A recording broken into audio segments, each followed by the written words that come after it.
For centuries, two great ways of knowing have shaped human understanding: Buddhism and science. One rooted in ancient wisdom and meditation, the other in experiments and discoveries. At first glance, they seem like worlds apart, one spiritual, the other material. But look closer, and you'll see an ongoing dialogue, sometimes harmonious, sometimes tense, yet always fascinating. This story is about that meeting point between Buddhism and science, where ancient monks and modern scientists both seek answers to the same eternal questions. What is the nature of reality? Why do we suffer? And can we ever truly be free? Buddhism began over 2,500 years ago with the awakening of Siddhartha Gautama, the Buddha. His journey wasn't about worshipping gods or discovering supernatural powers. It was about understanding the mind and the roots of human suffering. He looked within, meditated deeply, and declared that suffering comes from craving and ignorance, and that liberation is possible through insight and practice. Centuries later, science too emerged as a way to understand the world. Instead of looking inward, it looked outward, towards the stars, the body, the atom. Scientists ask different questions but with the same hunger for truth. What laws govern the universe? How do matter and energy behave? What causes disease, storms, and change? So while Buddhism sought freedom from suffering through self-knowledge, science sought mastery of nature through knowledge of laws. Two quests, one spiritual, one material, yet both grounded in observation. For most of history, Buddhism and science existed in separate worlds. But in the 19th century, when colonial explorers, missionaries, and scholars brought Buddhist texts to Europe, something surprising happened. Western thinkers began to notice striking similarities between Buddhism and modern science. For example, Buddhism taught that everything is impermanent and interdependent. Science, too, revealed a world in flux, stars exploding, species evolving, atoms shifting. The Buddha spoke of no self, the idea that what we call I is just a collection of changing processes. Meanwhile, psychologists and biologists were discovering that the human self is far less solid than it feels. Some even called Buddhism the science of the mind, suggesting that the Buddha was the world's first great psychologist. One of the most striking parallels is in the study of the mind.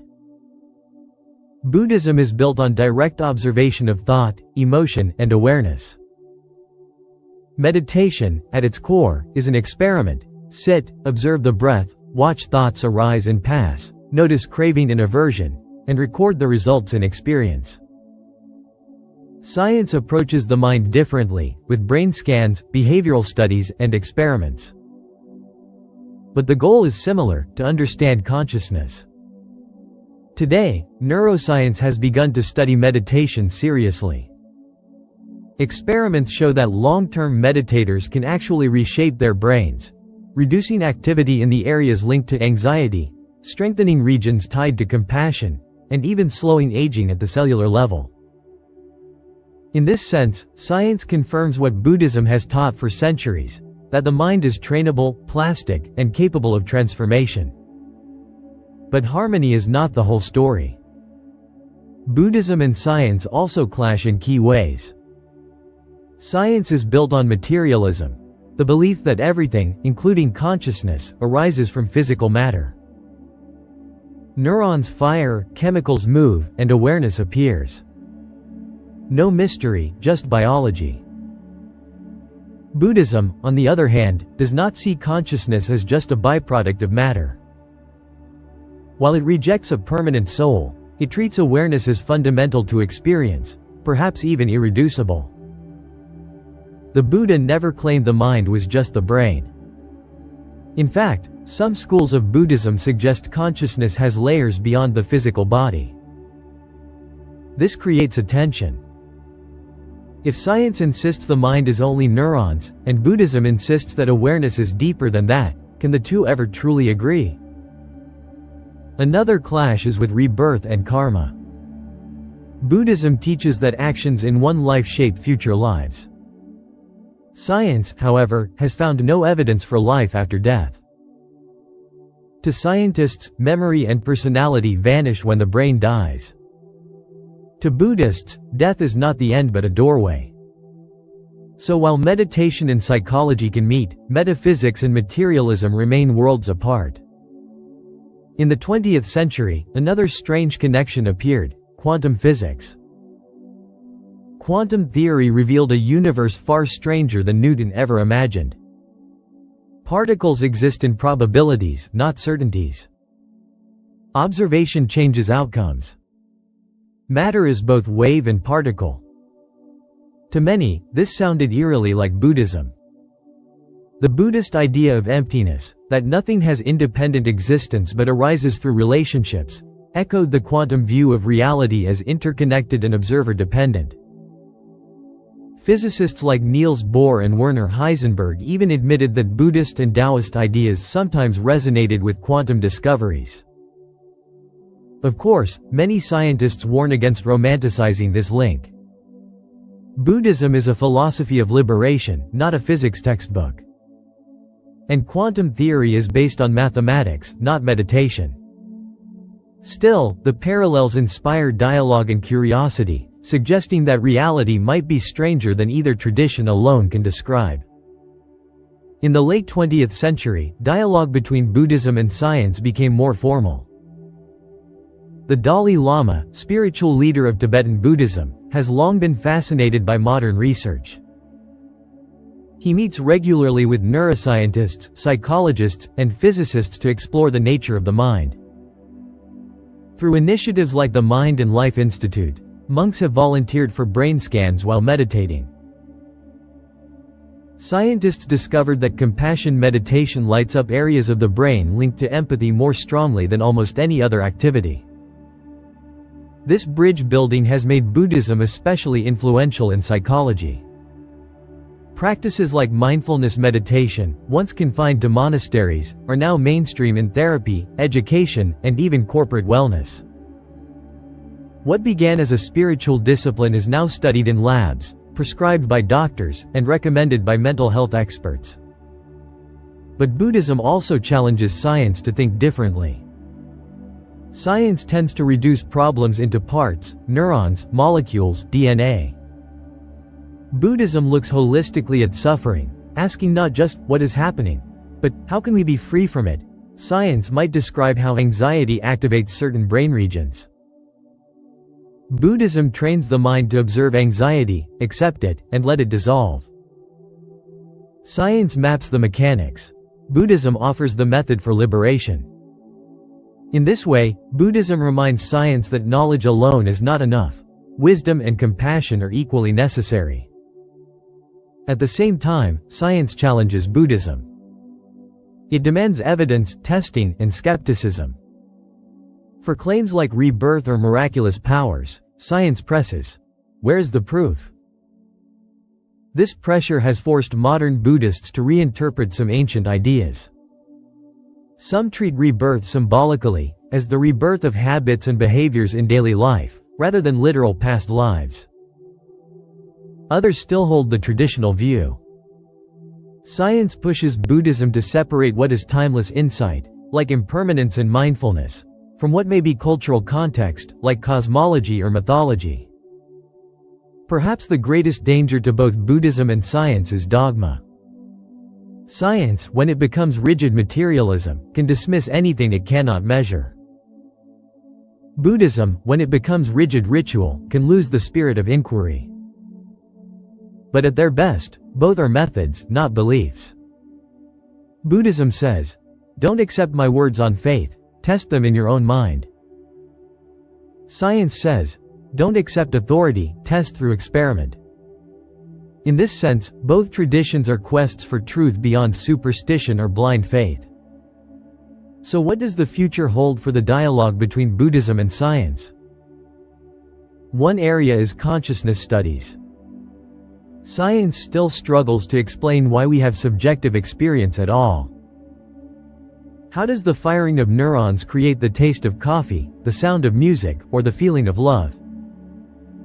This hard problem of consciousness remains unsolved. Buddhism, with its centuries of mapping mental states, may offer insights. Meditators can describe layers of awareness with a precision that neuroscience is only beginning to explore. Another area is ethics. As science develops technologies like artificial intelligence, genetic engineering, and brain enhancement, Buddhism's emphasis on compassion and non-harm may provide a moral compass. Imagine AI designed not just to think logically but also to embody compassion. Imagine medicine guided not just by profit but by reducing suffering. Here, Buddhism's wisdom could shape science's future direction. So, the story of Buddhism and science is not just an intellectual debate between East and West, or ancient and modern. It is something deeper, something that touches the very heart of human existence. Because at their core, both Buddhism and science are not about winning arguments. They are about seeking truth. They are about helping us live in a world of uncertainty, complexity, and suffering. When we look at Buddhism, we see a path carved out by the Buddha, not to explain the stars or the chemistry of matter, but to explain the human condition. Why do we suffer? Why do we feel restless even when surrounded by comfort? Why do fear and craving haunt us even in moments of peace? Buddhism answered these questions with remarkable clarity. Suffering is part of life, but it has causes, and through wisdom, compassion, and practice, suffering can be overcome. When we look at science, we see a journey equally astonishing. From the first spark of curiosity in ancient Greece to the experiments of Galileo, Newton, Einstein, and today's quantum physicists, science has revealed truths unimaginable to previous generations. It gave us medicine, electricity, airplanes, space travel, and computers. It showed us that the universe is billions of years old, that stars are born and die, that atoms vibrate in endless dance, and that life itself evolved from simple beginnings to complex forms. Two traditions, two visions, one focused on inner freedom, the other on outer knowledge. At first glance, they could not be more different. Yet when we place them side by side, the boundaries begin to blur. Take impermanence. The Buddha taught that all things are transient, ever-changing, and without a permanent essence. Science, too, confirms that everything is in flux, cells dying and regenerating, stars collapsing into black holes, galaxies drifting apart. What seems solid is only temporary. Take the mind. Buddhism calls it the root of suffering and liberation. Science studies it through neuroscience and psychology, uncovering patterns, pathways, and neuroplasticity. Both agree, the mind is powerful, malleable, and capable of transformation. And yet, we must acknowledge the places where they diverge. Buddhism speaks of karma and rebirth, cycles of existence beyond this life. Science, bound to measurable evidence, finds no proof of continuity after death. Buddhism suggests consciousness cannot be fully reduced to matter, while science insists that mind emerges from brain activity. These are not small differences, they are fundamental disagreements about the very nature of reality. But perhaps the most important lesson is this: the dialogue between Buddhism and science does not need to be about agreement or conversion. It does not require Buddhism to become scientific, nor science to become spiritual. The beauty of the conversation is in the questions it opens, the humility it demands, and the possibility it creates for a richer understanding of ourselves and our universe. Because, in truth, neither science nor Buddhism has all the answers. Science can explain the mechanics of life, but not the meaning of it. It can describe the brain, but not the mystery of consciousness. It can build powerful tools, but not guarantee they will be used with wisdom. Buddhism, on the other hand, offers profound guidance for inner peace and compassion, but it cannot cure diseases or design satellites. Each is powerful, each is limited. This is why their meeting is so valuable. Science keeps Buddhism honest, pushing it to separate universal truths from cultural myths, challenging it to test its claims. Buddhism keeps science humane, reminding it that knowledge without compassion is dangerous, that discovery without ethics can lead to destruction. We see this balance in today's world. Neuroscientists use Buddhist meditation to study the brain. Psychologists adapt mindfulness to heal trauma and anxiety. Meanwhile, Buddhist leaders like the Dalai Lama welcome scientific discovery, even suggesting that if Buddhist teachings are ever proven false by solid evidence, they must be re-examined. Few spiritual traditions show such openness. And yet, the conversation is still in its infancy. The greatest mysteries, consciousness, death, ethics in the age of AI, the search for meaning in a technological world, remain unsolved.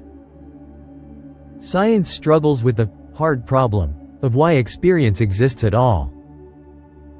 Buddhism offers centuries of inner exploration but cannot provide the kind of measurable proof science demands. Together, they walk a fine line between different kinds of knowing.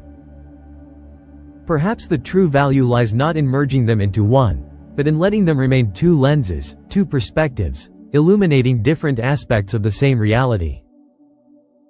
Just as two eyes give us depth perception, two traditions give us a richer view of existence. Through science, we see the vast cosmos, the elegant laws of physics, the beauty of evolution. Through Buddhism, we see the depths of the mind, the chains of craving, the possibility of liberation. Together, they remind us of our place in the universe, not as rulers, not as victims, but as beings capable of awareness, capable of compassion, capable of wonder. In the end, what matters is not which is right or wrong. What matters is whether their insights can reduce suffering, increase understanding, and help us live wisely in this fragile world. Because science without wisdom can create weapons that destroy. And wisdom without knowledge can become superstition. But science with wisdom, and wisdom informed by knowledge, that is a path that can heal both the planet and the human heart. So, when we ask, Buddhism or science, maybe we are asking the wrong question. The better question is, how can Buddhism and science work together? How can the knowledge of the outer world meet the wisdom of the inner world? How can experiments in meditation, telescopes and mindfulness, physics and compassion, together guide us toward a more humane future? The answers will not come overnight. They will come through continued dialogue, continued practice, and continued curiosity. They will come through scientists willing to listen to monks, and monks willing to sit in MRI machines. They will come through people like you, curious minds willing to explore both the microscope and the meditation cushion. And in that exploration, we may discover something deeper. That truth is not a possession of East or West, ancient or modern, spiritual or material. Truth is vast, mysterious, unfolding. It requires humility. It requires openness. And it requires us to hold both knowledge and compassion in our hearts. So, let the dialogue continue. Let science illuminate the mysteries of the cosmos. Let Buddhism illuminate the mysteries of the mind. And let both remind us that the greatest question of all is not simply, what is reality? But also, how can understanding reality help us live with greater compassion, greater freedom, and greater peace? For in the end, whether we sit in meditation or stand in a laboratory, whether we chant sutras or write equations, the goal is the same: to awaken from ignorance, to reduce suffering, and to live in harmony with the truth, whatever that truth may be. Thanks so much for watching this video. If you liked this video, please like, share, and subscribe to the channel for more content like this.